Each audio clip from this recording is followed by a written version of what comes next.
So hopefully we have got rid of that hideous picture. Sorry for the interlude there. So what we were about to review was the updated kingpins, and this is certainly something, I don't know about you guys out there, but this certainly vexed me with the stiction that you had, and they've been really clever here, and they've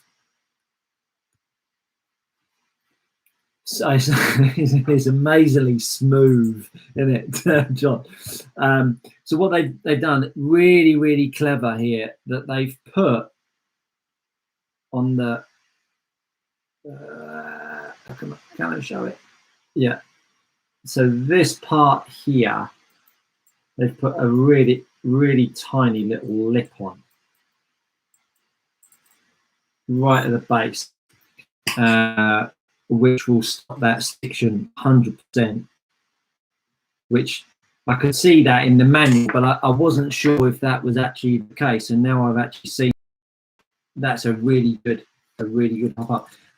I think it's those little things, and there's probably a lot of manufacturers that can take a bit of a mark from this. That obviously the Eclipse has been a really successful car, and what they've been able to do, because it's still very relevant and still very successful, they've been able to sit back in their chair, smoke a pipe, and think about all the people out there that are trying to beat them, and go, how can we make our already really good car even better?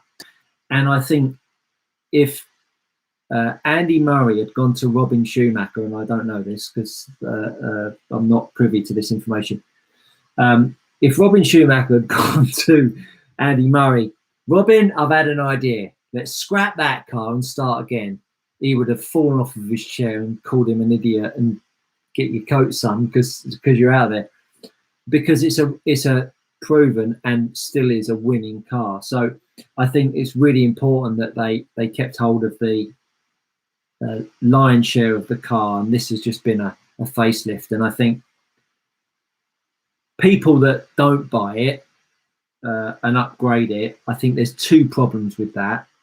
I think one, all of those accidents that you've had, that you've flexed your chassis, you've knocked the shit out of certain things that you don't really know and you haven't really taken your calipers to, you're now running a car that might have the upgrades of the E4, but I don't think you're getting the major benefit of a new car, which is it all being back to new again. So I think that's one point. And I think two, when you turn up with a new car, I think it puts you in a different headspace, especially with a facelift car as well, which this is without doubt. It's a facelift, it's not a new car. So, but it's interesting. So I'm just going to pop all these bits of carbon. Oh, that's different.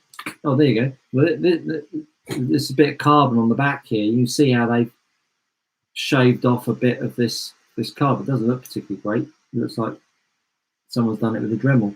And they've shaved off the winglets on this bit of rear pod plate. So we'll have a look at that when we come to build it. It's quite interesting.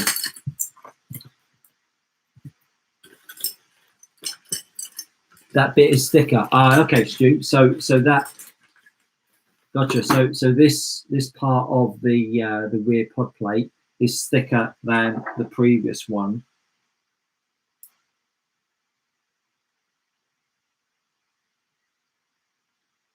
Okay, yeah. So this bit here that they've shaved, this has been reduced. So this bit here, this has been reduced down to the original pod plate thickness, and the extra bit. I'll get my verniers and I'll give you an exact reading. I thought it was Steve Donald on there. It's only you, Stu. What are you saying? I learned that on Steve Donald's proper podcast. Wanker. But did he measure it though? That is the question. Did Steve Donald measure the thickness? So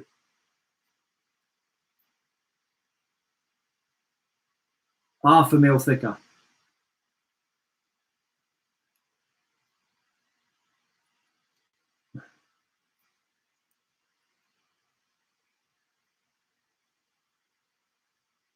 Yeah, it's half a mil thicker.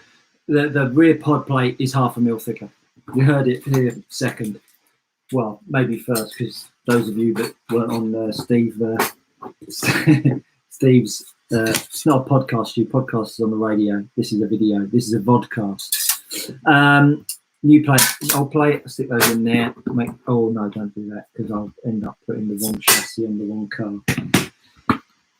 So that's that. So I want to talk about the old mass damper. For those of you that have no idea what a mass damper is, I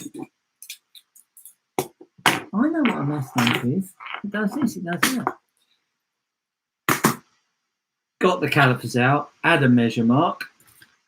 Let's clear all that away. It's nice to be back in the study. The wife's pinched it for the last freaking however long. Epoxy working at home. Get back to work. Lazy man. Right, so these are the old mass dampers. And so this, for those of you that don't know, these came from Formula One car, and I believe it was from the Renault team. Renault.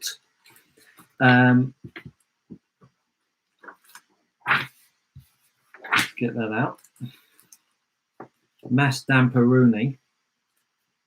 So here we are. Let's get the old. I might go a little bit. Might treat you to an extreme close up here.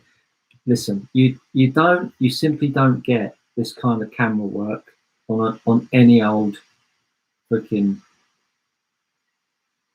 stream. Do you know what I mean? Now, this is world class streaming. So it's just. I mean, look at that. I mean, what? Make extreme close up. So you've got 12 gram, got 23 gram, and you've got some springs. And you've got this little kingpin here. Sorry, my nose is disgusting. You've got this little. Yes, I've run the mass dampers on the icon. And so you put oil down just like you would do with the kingpin, and at the top you screw in this bolt here,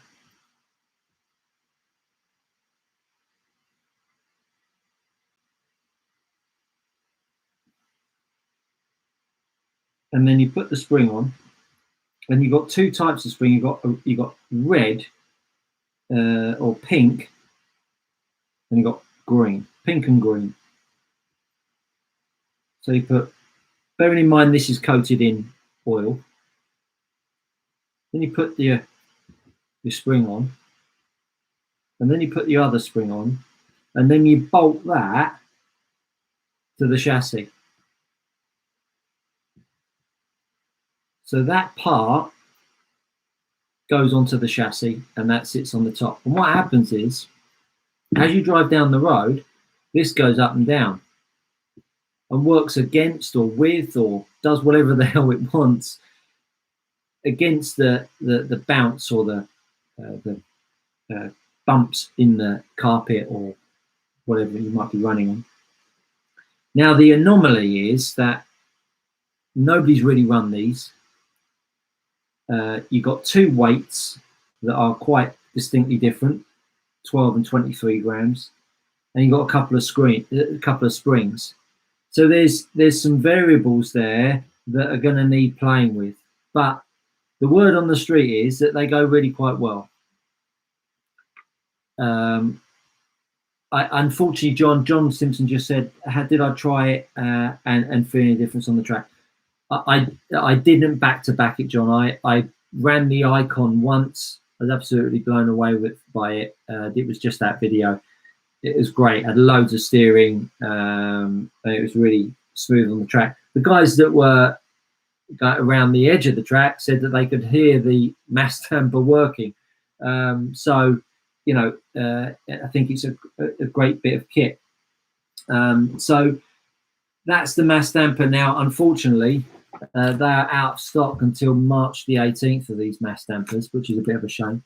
But they are a lovely item. Nice to see innovation like this.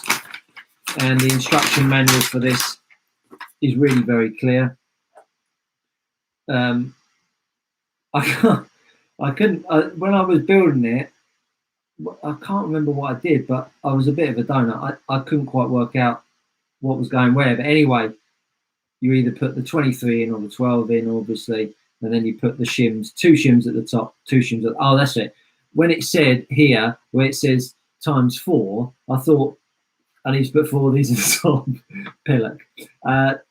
Listen, warts and all, don't care. Making a fool of myself. 2 at the top, 2 at the bottom, either 12 or 23. Then it gives you the two springs, and you've got a list here of all the spring variables. You've got softer and harder ones. It comes with the red dot, I think I just said. Is there pink in there? No, there's a red and green. So it comes with the 2 softest springs. Now I've heard from someone that we're going to need to go a bit harder. So that might be worth grabbing some harder ones to try when you go to the track first time out. So that's the mass damper. I think that's a great bit of kit. For those of you that might be tuning in and never run an Eclipse before, I think, and I've tried quite a few different shells, I think the Montec M20 lightweight is the way to go. I've tried the AMR. It's not quite as an aggressive shell as the Montec. I really like that, and I really like it when a car's designed around a shell, and that's pretty much what all the guys run. I want to also make sure that you all understand, yeah, so that shell, John, is illegal, but not for this year, I believe. You're going to be able to run that for the rest of the year. So I don't think there's any problems there. I'm sure that nobody is going to pull you up for an illegal shell when we've not been running. There's going to be a lot of people with a lot of shells that have bought them and will want to run a time. Pretty sure they're extending that ban for the foreseeable. I just want to make everyone aware that I am not a Schumacher driver. I actually bought this car because I got it today. I got it off the Schumacher website and paid 40 odd quid more than on MB Models and Zen Ratings website. So I am in no way sponsored by Schumacher, but I like the car. I did a test on, or I did a review on the X-Ray X12. I wanted to do one on the A12, but forgot. That's a shame. And I want to give you a quick sneak peek on something else, which I'm going to do a video on over the next couple of days. Give me 2 seconds.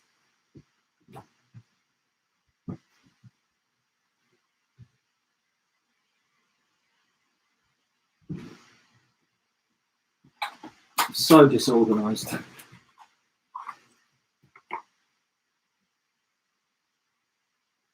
This little beauty here. This is designed by Remo, who we all know and love from Moody Falls. Let me just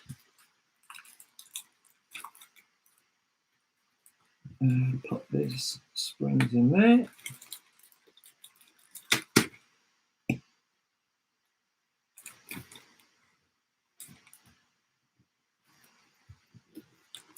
Sorry, won't be a second. If you've got any more questions on anything, feel free to fire them over while we're on. So this is a wheel arch cutter. Oh, timber. Hold up. So this is a wheel arch cutter. Spins. It's got a little blade in there. You can set the blade, and you can set the diameter that you cut by adjusting this, and it's fantastic. So I'm going to be doing a little video on this over the weekend after I've finished my car, and I'll be showing you how that works. That is a great item. It's on the Moody Falls website as we speak, and for those of you that are not that good with a compass cutter or a pair of scissors, that is an absolute must-have. And if you've got two, you could always just set your front tires at the front wheels and rear wheels, and you are good to go forever. So that pretty much wraps up the Eclipse 4, unless anyone's got any questions while we are on. It's been great having you all along. Really appreciate the support. If you are not subscribed to my channel, please do. It costs nothing and it really helps. I want to do more of this stuff when we get up and running. I want to be able to take this channel to every race meeting that I am at, stream live, bring you all the news and reviews of anything that's out there that's on the on-road scene. I'm into my buggies as well, but you can really see that there's a real a difference in viewership on the buggy stuff that I post compared to the on-road stuff. So I'm going to keep it strictly on-road going forwards. So please like and share with your pals. Tell them where it's at if they want to know everything about 12 scale and on-road racing. And I hope you're all well. Thanks for tuning in, and I'll see you all again sometime soon. Bye for now.